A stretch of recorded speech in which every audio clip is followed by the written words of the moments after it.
നമുക്ക് ഈ മുട്ടയൊന്ന് കഴിച്ച് നോക്കാം കൂട്ടുകാരെ. തേങ്ങാക്കൊത്തൊക്കെ ഇട്ട് അടിപൊളിയായിട്ട് തയ്യാറാക്കിയതാണ്. കിടിലൻ ടേസ്റ്റാണ്.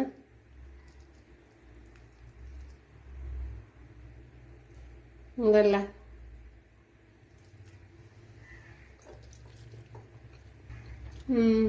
കൊള്ളാം, സൂപ്പർ. ഹായ് കൂട്ടുകാരെ, സെലം ബ്ലോസിലേക്ക് സ്വാഗതം. ഇതേപോലെ ഒരു 2 മുട്ട എടുത്തിട്ടുണ്ട്.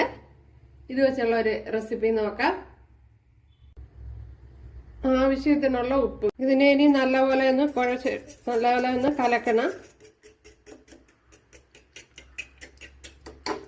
അതിന് വരെ മുട്ടയാണ്. മുട്ട ഞാൻ ഇതേപോലെ ഒരു കൊണ്ടാട്ടം പോലെ ചെയ്തതാണ്. ഉണ്ടല്ലേ? അപ്പോൾ ഇന്ന് ഈ റെസിപ്പിയാണ് തയ്യാറാക്കിയിരിക്കുന്നത്. ഇതിനെ ഇനി പാത്രത്തിൽ നിന്ന് ഒന്ന് കോരി മാറ്റാം.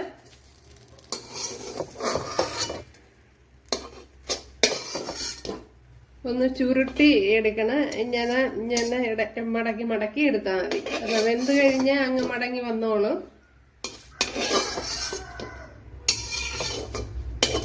അപ്പോഴേ ക്യാമറ ഓഫായിരിക്കുന്നത് കണ്ടില്ല എന്തല്ലേ? അപ്പോഴിനി ഇതിലേക്ക്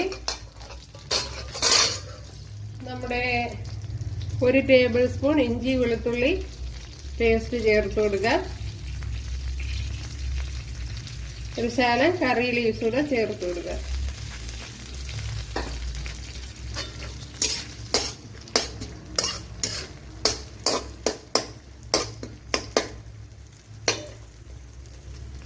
ഇനി ഇതിലേക്ക് ഒരു 10 കുഞ്ഞുള്ളി, ഒരു മീഡിയം സൈസ് സവാള എടുത്തിട്ടുണ്ട്, അത് ചേർത്ത് കൊടുക്കുക.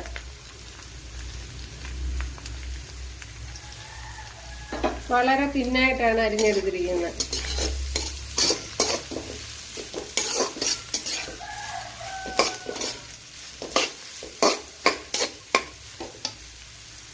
ഒരു ടേബിൾ സ്പൂൺ മുളക് പൊടി, മല്ലിപ്പൊടി.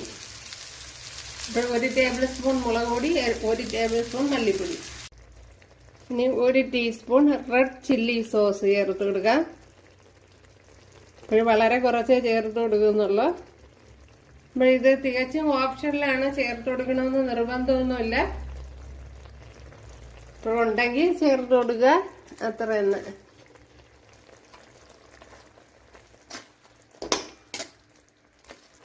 പിന്നെ തക്കാളി സോസോ കച്ചപ്പോ ഉണ്ടെങ്കിൽ ചേർത്ത് കൊടുക്കുക. ഉണ്ടല്ലേ? അപ്പോഴൊരു അടിപൊളി റെസിപ്പിയാണ്. കൂട്ടുകാരെ ചെയ്ത് നോക്കുക, തീർച്ചയായിട്ടും ഇഷ്ടപ്പെടും.